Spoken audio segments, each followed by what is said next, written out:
Welcome to PCMC. I'm Mike Maggiorno. I'm joined today by Vin Forte. Hey, that's me. Yeah, it is. Vin, how are you? Good.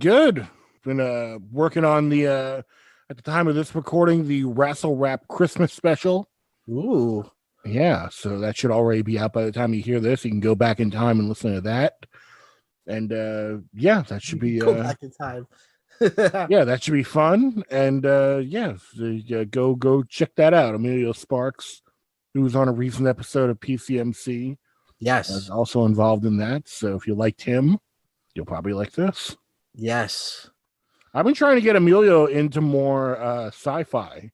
Well, I'm glad you said that because what we're going to talk about today is I'm going to go ahead and say a fucking sci-fi cult classic, or should be a sci-fi cult classic. What are you talking about?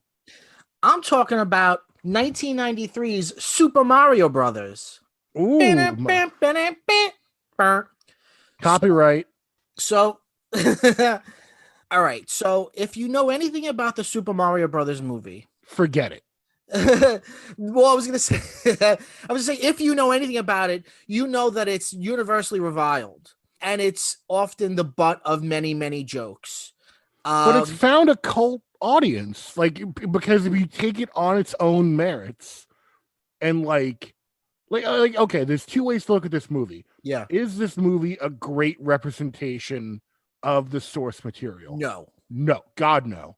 But is this a weird, interesting, experiment? Yeah. Yeah, if someone if someone played a game of telephone and down the line explained to someone what Super Mario Brothers was without showing them the games or any concept art or anything like that, and then said, okay, now with this information, go make a science fiction movie. Yeah. This is probably what they would make. Yeah. I agree with you totally. And that's why I wanted to record this episode, because I watch this movie probably every couple of years. I've seen it a lot. I saw it twice in theaters as a kid. It remains a soft spot in my heart. I'm sure there's some nostalgia there, but given my last viewing of it, which I was at that time a adult, I still think it's a good film. I think you hit it on the nose. Is it a good Super Mario Brothers movie? No. Is it a good movie for kids? Probably not. It's a little dark for kids. Yeah. But to me, it seems like a perfect midnight movie. And I'm really shocked that it hasn't become that, because I could see this. It's got all the elements of a midnight movie. You've never really heard of it. It's weird. It's got weirdly comedic moments, but also it's got dark sci-fi. It's got crazy looking aesthetics. The set was created by the guy who worked on Blade Runner, and he made the set of the main sort of set, which is the world, the underworld. Yeah, Dino World. Right, Dino World. He made that based on one version of the script, and then when they ended up shooting, it was another version entirely. Oh, there were 4 versions of the script. It was basically whenever they went to an actor to be in this movie, yeah, they were like, "Hey, here's a version of the script. Do you like it?" Oh, I love this version of the script. Great. And basically every actor showed up on set and was like, "Wait a minute, this is not. None of these are the versions of the scripts that any of us saw." Right. And then all of them were unhappy. The directors were apparently awful people who would throw hot coffee on extras. Yeah. And were people who had never really directed a movie before. They had worked on their big claim to fame was Max Headroom. Right. Which was like a TV movie, but not a big budget movie. But it makes sense if you see the movie. Right. That and then you hear they did Max Headroom. It's that makes perfect sense now. I understand why they hired them, because if you look at a lot of the conversation around the time, what they were saying and what even Nintendo of America was saying was, this could be our Batman, our 1989 Batman, where you take something that skews for a younger audience, but you kind of cool it up, you kind of beef it up, make it a little bit darker. But it went through so many screenplays The guy who wrote Rain Man wrote a version, and in his version, it was basically Rain Man with Mario and Luigi. The version that most of the actors signed on to, which supposedly was good, was said to be like almost like Shrek. It was Mario and Luigi, but they were going through like a fairy tale world where they were like making fun of fairy tales.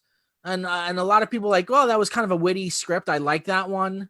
You know, at one point, Dennis Hopper, who plays Koopa, he said, you know what, there's so many rewrites, I just stop reading them. I just kind of just go in and do whatever. He stopped caring. He almost everyone who made this movie, when asked what was the worst part of your career, almost all of them said this movie. Yeah, Bob Hoskins like broke his hand.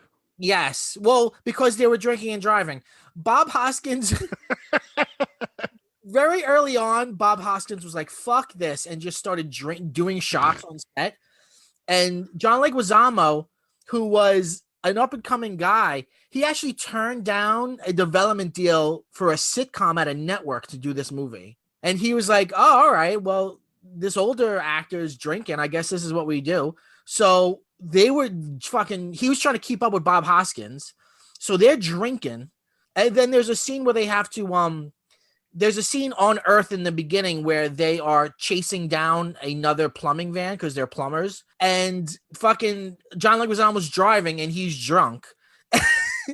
And he makes like a sharp turn and the door, it's like a panel van. So like the door just slides in and yeah. And basically Bob Hoskins had his hand like halfway out the empty space. Right. Broke his and then the door slammed into his hand and broke his hand. Right. Because they were drinking and driving and, you know, drinking and making movies. Apparently he almost, I don't know, like how were they really driving? Why weren't they on a flatbed? Because apparently he almost tipped the whole fucking truck over. Because I don't know, man. This is the 90s. Maybe they were just like, fuck it. We'll just do it. We'll do it live. Yeah. The film is directed by a husband and wife team, Rocky Morton and Annabelle Jankin. And as Vince said, their big claim to fame was Max Headroom, Ask Your Grandparents. Or I think isn't Max Headroom in Back to the Future 2? Or he's parodied in Back to the Future 2? Oh, I have no idea. I know he did like Pepsi commercials. Yeah. Well, that's what these guys did. They mostly did commercials and music videos. They did the Money for Nothing video. They were those. Yes. People. This was at the time in the late 80s, early 90s, where Hollywood was looking to video directors. And they were like, oh, this is going to be the new crop of filmmakers. You made a video? Come make this giant movie based on a kid's property. And this is what fucking happens. So, you know, look, but obviously we're kind of making fun of it, but it's charming. I think it works. It just doesn't work as an adaptation of this lighthearted video game series. Yeah, because here's the I'm going to tell you the plot of the video game.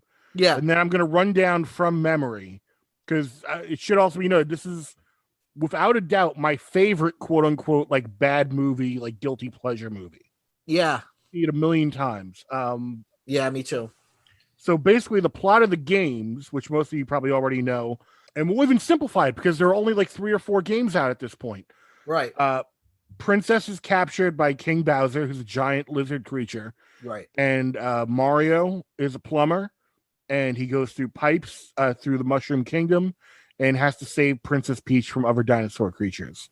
That's it. That's really the plot of the movie. It's in like the plot of the games. It's in like a fantasy world. Very cartoony, high saturation colors. Right. And in the first couple of games, they're in the Mushroom Kingdom, which is this sort of fairy tale-esque world.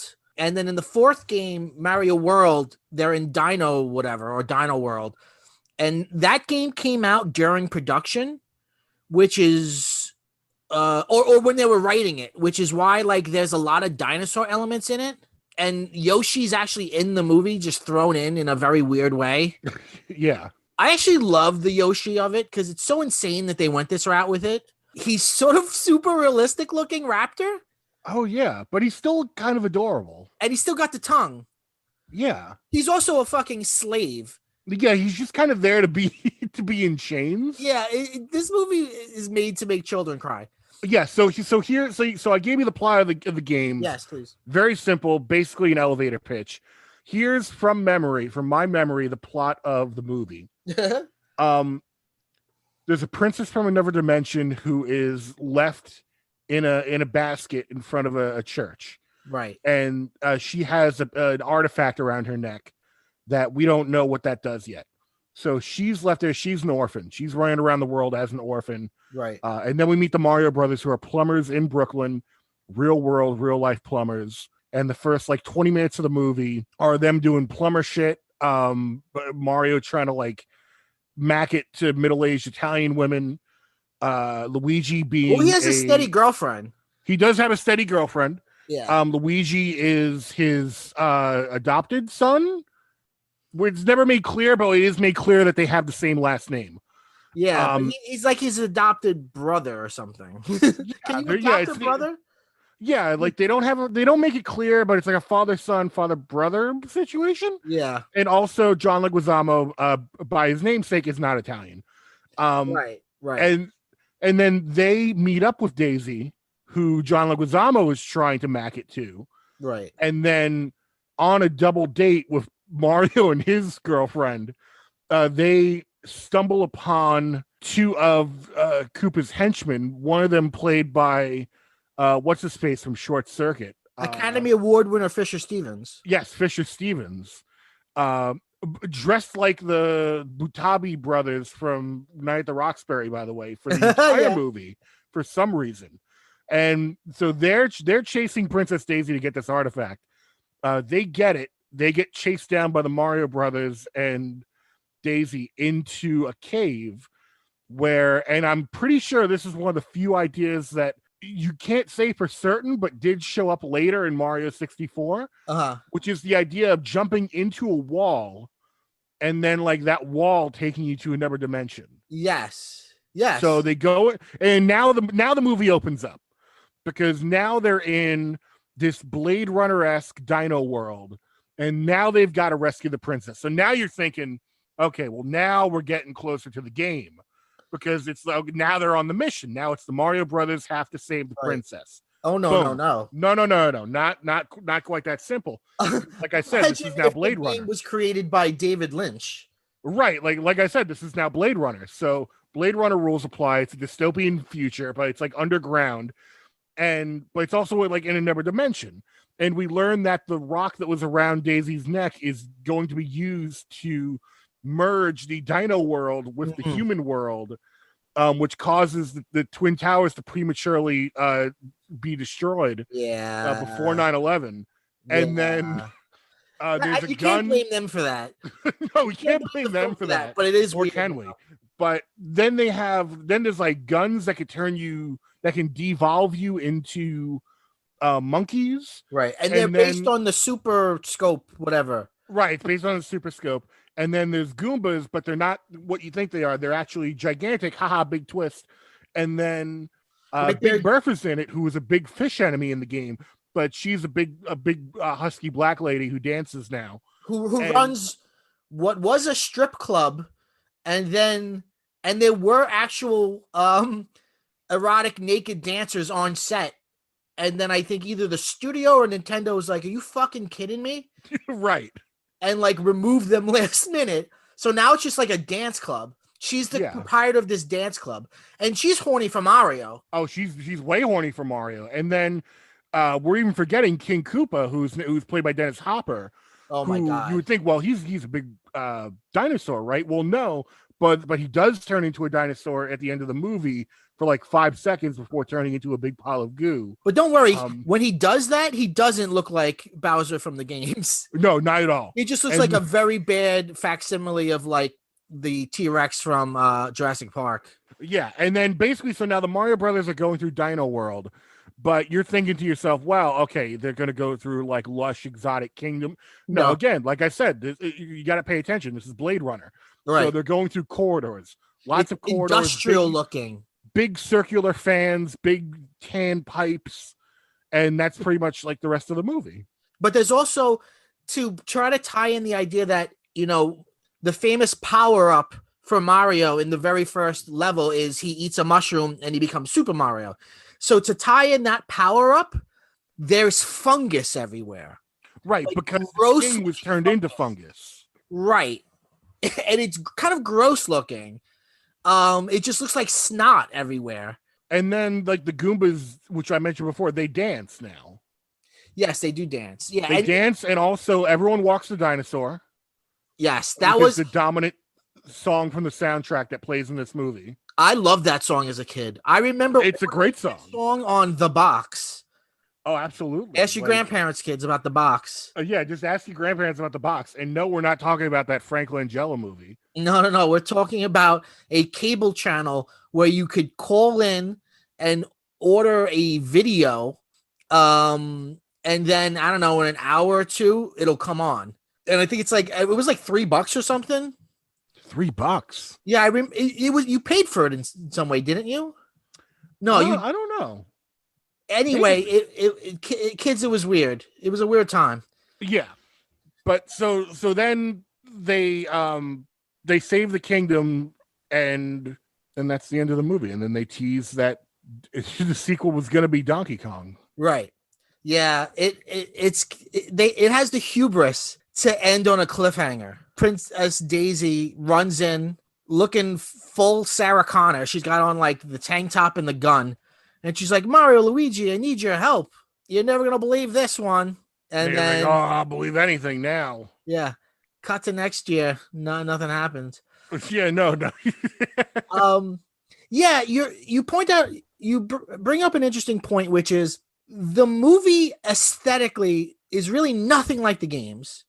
In fact, Nintendo had to fight the directors to put them in their classic red and green overalls, which they only get in like the last 25 minutes of the movie. Right. Because the directors finally were like, fine. They didn't want them to be in them. So aesthetically, it's nothing like the games.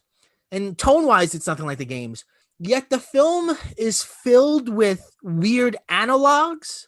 There's a lot, like if you freeze frame any section of the dino world, you'll see really interesting, like not like places will be named like bullet bills. Right. So it's full like there's big Vote Koopa signs everywhere with like Dennis Hopper kissing a baby lizard, which is really funny. Like they meet this vagrant who is Toad.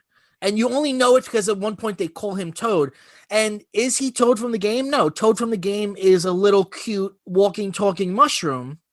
And this is a fucking... This is Mojo Nixon. Right, with a fucking guitar on.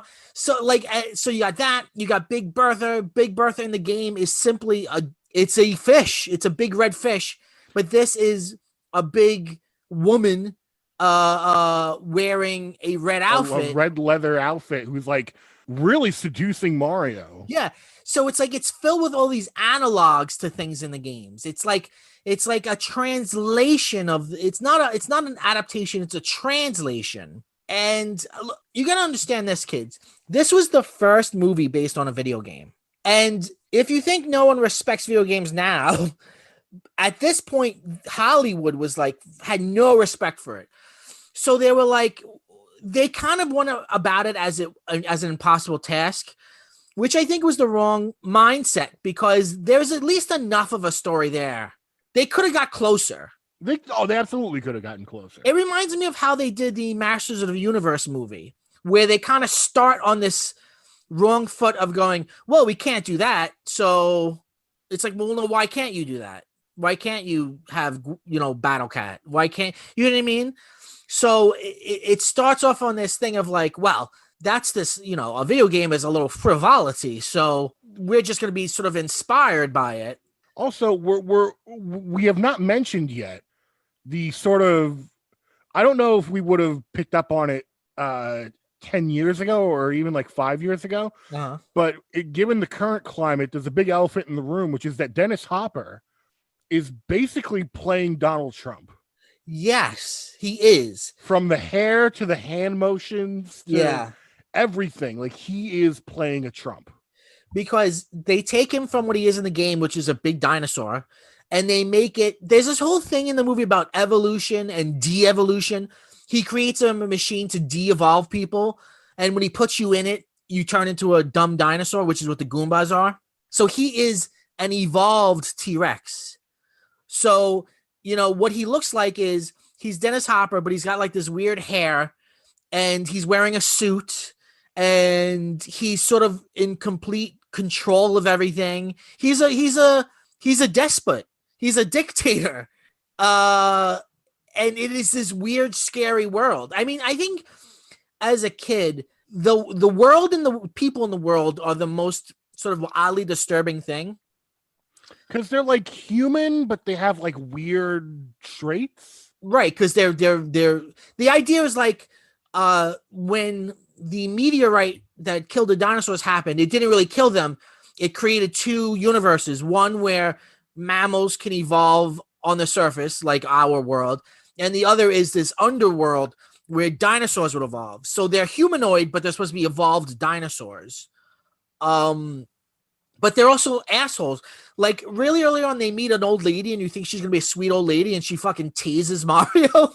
And again, going back to the design, like there's cars, but the cars have like weird like bumper car stuff attached to them. Yeah, very Mad Maxy. Yeah.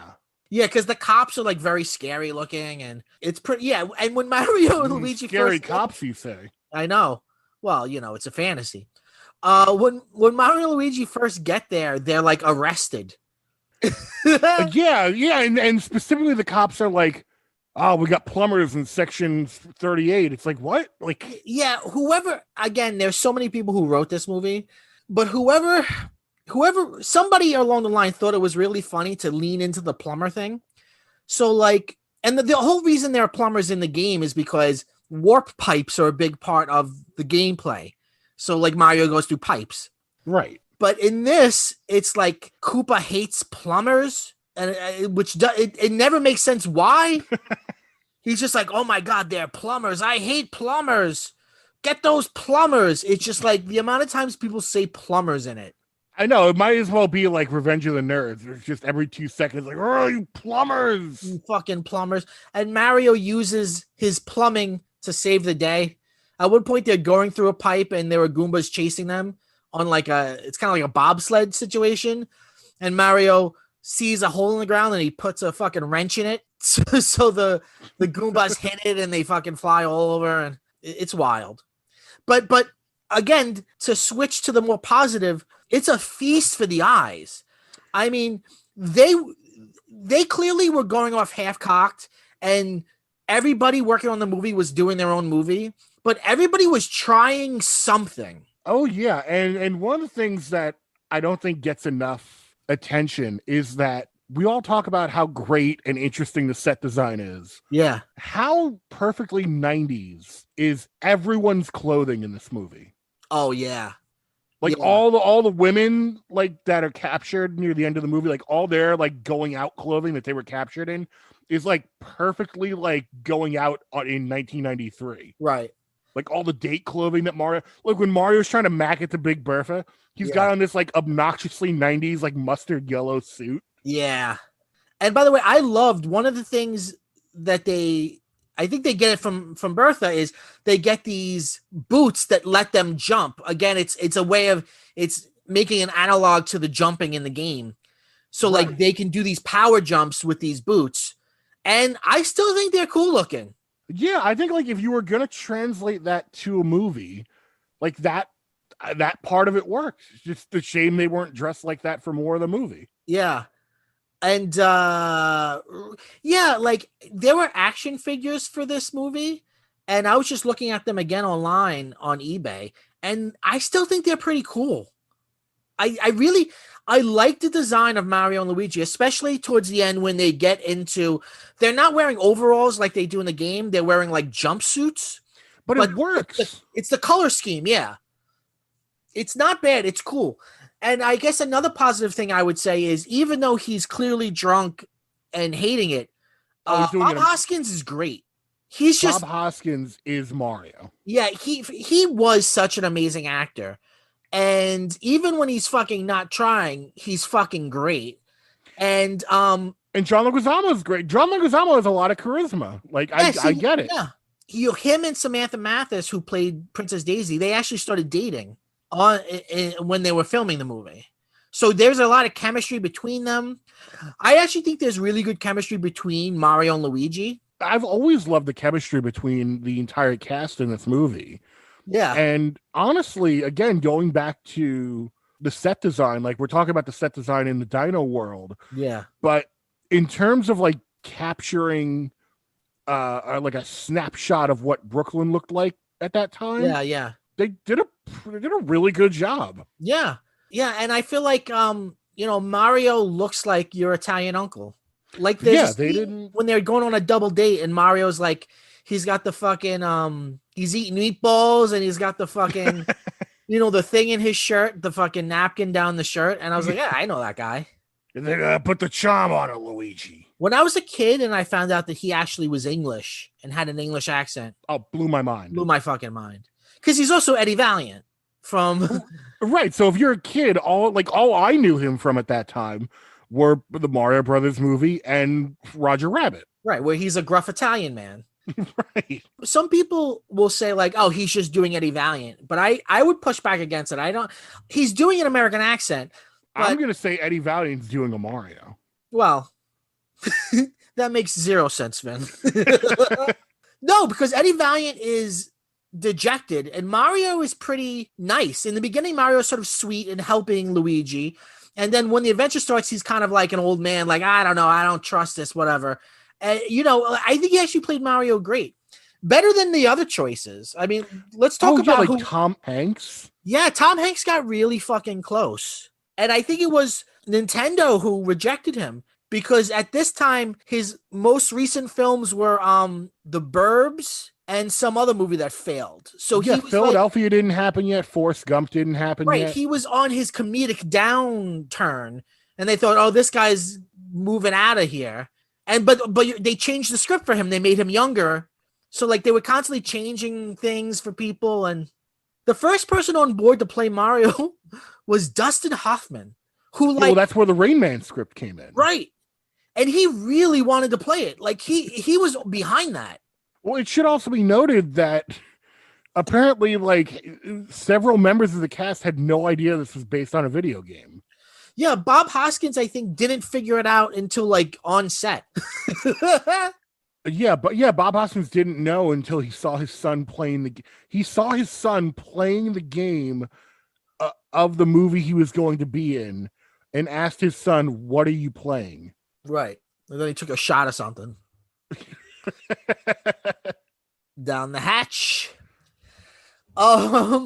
Yeah. So Dustin Hoffman first. And then they didn't want him or he dropped out. I forget. Then they really wanted Danny DeVito. Which that maybe would have been good. That would have been okay. But he didn't want to do it. He was just like, no, fuck no. And then Tom Hanks. And then we get the Bob Hoskins, which I think, you know what? That's the best choice. But it's just crazy to think that someone as good as Bob Hoskins was like 4 or 5 names down the list. Right. Well, that's the weird thing because it's like it was the first video game movie, but this was a big property and it had name recognition. But it's interesting because you think about the way the movie flopped. Yeah. And it's now 2020, but it's now 2020, almost 30 years later. And Nintendo is just now like carefully revisiting the idea of doing a Mario movie. Right. But it's going to be animated. It's going to be by the people who did Despicable Me, which I think is the right choice. Exactly. Well, you're right. I mean, for a product that's this big, for it to be this many, that's how toxic it was for that long. That's how radioactive it was for that long, that they only now, generations later, are they broaching the idea of let's do it again. And we should say this is the 35th anniversary of the first Super Mario Brothers game.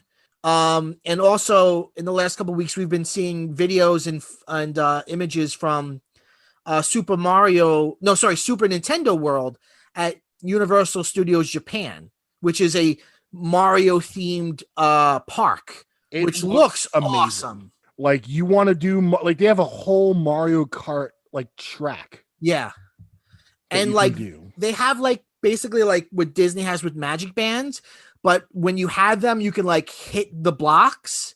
Like there's a whole game you can play in the world outside of even the rides and stuff. It's amazing. But you know the one Yeah. thing we don't have No. is a anniversary Blu-ray of the Mario Brothers movie, because that actually was released in I think like Germany or like somewhere in Europe. Yeah. And it's got like a whole documentary and like interviews with the cast. Like they got everyone together for it. It's got like trailers and right. It's all this very hard to behind-the-scenes find this stuff. movie.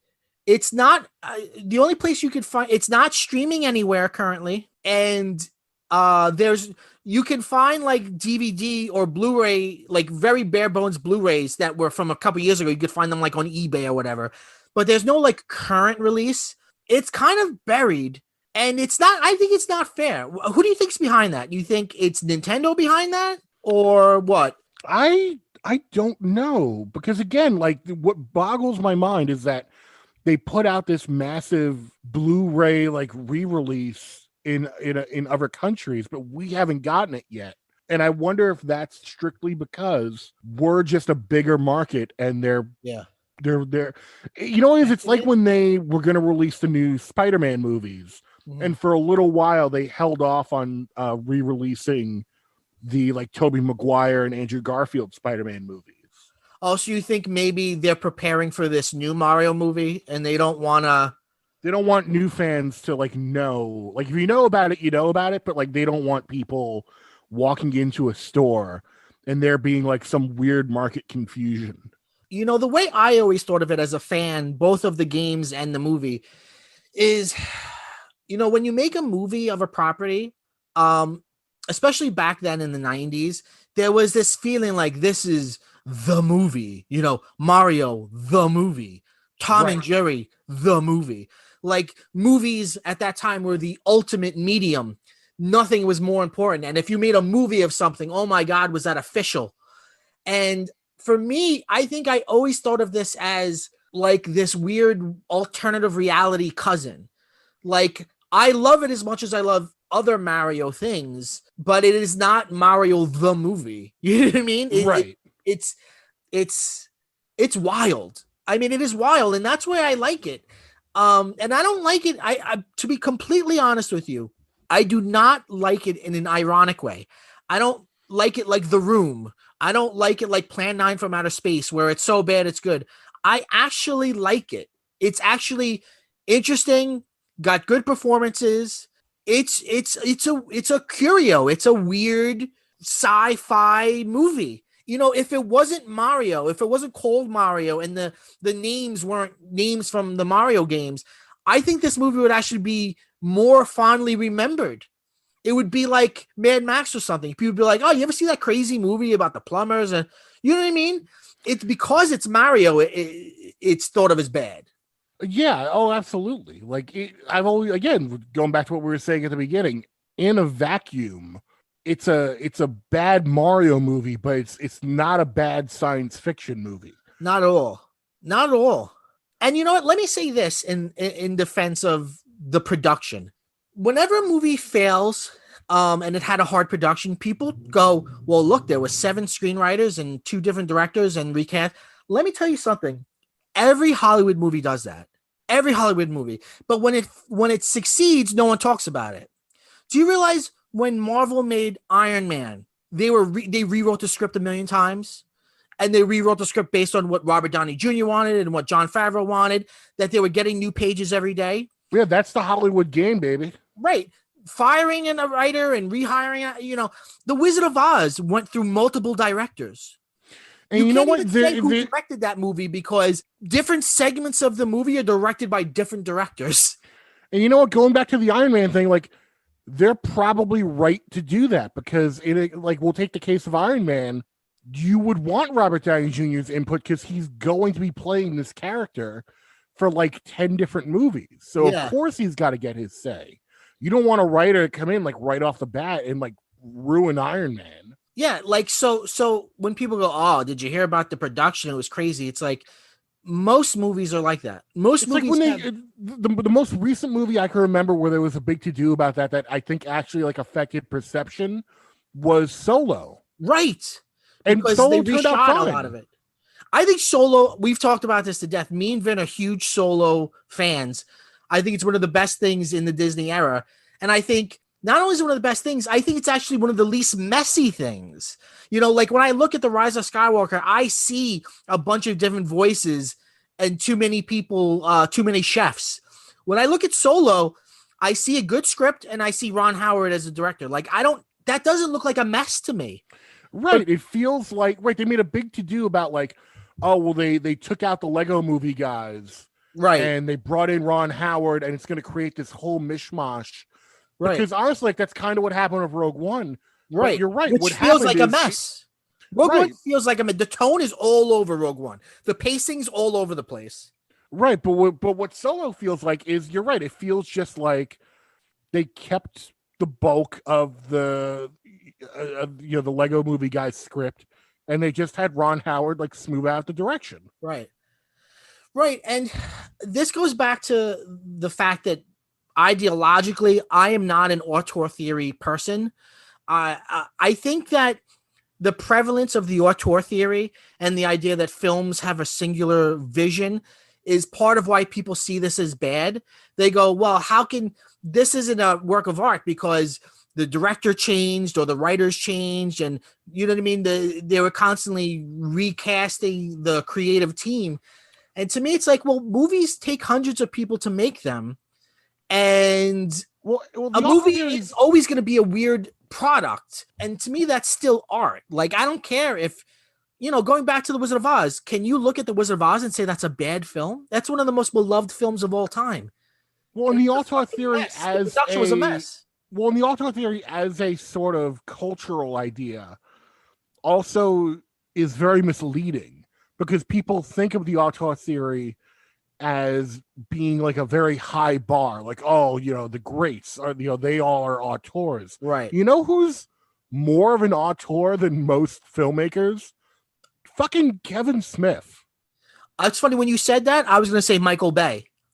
Michael Bay as well. Michael Bay. I would put him in with that. He if you look at a certain definition of the auteur, like Andrew Sarris's definition, a Michael Bay movie, I immediately know that it's a Michael Bay movie just by looking at it.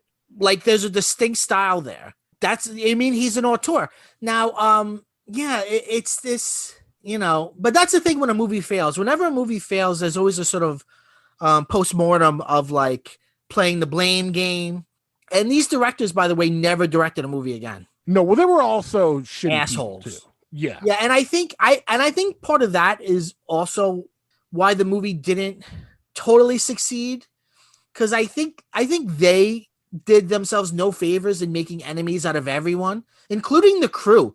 The crew who made the actual crew members who did the production work, they would make t-shirts with mean shit that the director said on the t-shirts, and they would wear them openly.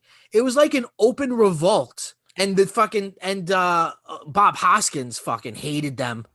Oh yeah. Well, there was a famous story that we tipped our hat to before, where Rocky Morton was dissatisfied with something, and he goes up to this guy, this extra wearing a prosthetic, and pours hot coffee into his prosthetic. Right, and the guy screams because it was hot coffee, and Rocky Morton now is like, no, that's a wrong story. I didn't know it was hot coffee. I was just trying to make him look dirtier. But still, there's people who do that. Why are you throwing your coffee into someone? That doesn't match. Right. Apparently, they were super arrogant. They also thought that they were better than the project. It seems like from the get-go, they were like, oh, this is a video game movie. We don't really care about this that much. We have to turn it into our thing. And also, that never works well, because you see, you have to embrace, whatever project you're working on, you have to go in wanting to do a good job. Right. And the Wachowskis, they were not. Because the actors all said, one would say one thing, another would say the other thing. So they were not on the same page, which is when you have two directors, that's the last thing you want. And then they're not even a couple anymore, so. No. I mean, it's kind of sad. I saw Rocky Morton was talking about like years later he was like close to getting a job directing a movie, and they were like, "Whoa, wait, you directed Mario?" Like you almost feel bad that the rest of their lives are marred by this experience. But I feel like, again, I really do believe it goes back to them being awful human beings. Right, because you could be a bad filmmaker and still have connections and make movies. I mean, there are bad filmmakers out there that still have careers. Right. Like, you're telling me that, like, you can't salvage anything from the Super Mario Brothers movie, like, to show off on a real, like, even, like, to do smaller projects. It's like when you're a coach on, like, a sporting team in the NBA or the NFL, and your team has like a losing record 5 years in a row.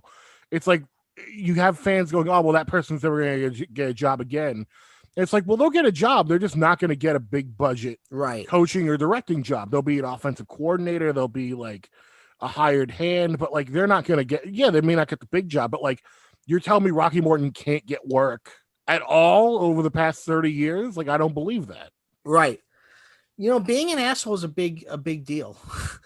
Well, someone put it a good way, and this relates more to comedy, but I guess would relate the same way to acting and just like in the film industry in general, which is I once heard a comedian say, you shouldn't ever be an asshole to anyone because these are going to be your coworkers for life. Right.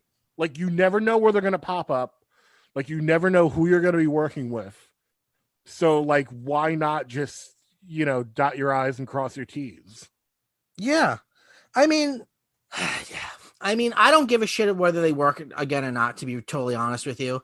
I do wish the film could get a second look. I feel like let's give it a Blu-ray release. Let's give it a 4K release. Let's put it on some streaming service. Look, we see the power of streaming services where something will go on streaming and it can have a whole new life now. Like young people find it and they're like, "Hey, did you see this thing?" You know, look at like Avatar just got a whole new life. If it was put on like, you know, anywhere, I think it could get a new life and I think it kind of deserves one. I think it's a good film. Yeah, Nintendo release the 4K cut. Hashtag release the Snyder Cut. Who are these idiots that want the Snyder Cut, really? Come on. My God. Well, they got it. They got it. And you know what? It has been confirmed Batman will drop an F-bomb. Oh, wow. So edgy. Okay. I think we've made our case, Vin. Yes. This is PCMC. I'm Mike Monjoto. I'm joined with Vin Forte. PCMC is a podcast that comes out every single Wednesday. We are about pop culture. We're about everything. I tell you what, pick up your device right now, and I want you to scroll through our library and tell me if you don't see an episode that tickles your fancy. I'm sure there's some in there. We talk about everything from the highbrow to the lowbrow to the midbrow. You can follow PCMC at PCMC on Instagram, Twitter, and TikTok. Whoa, we're on the TikTok. We end every episode by saying, go bye-bye. Bye-bye.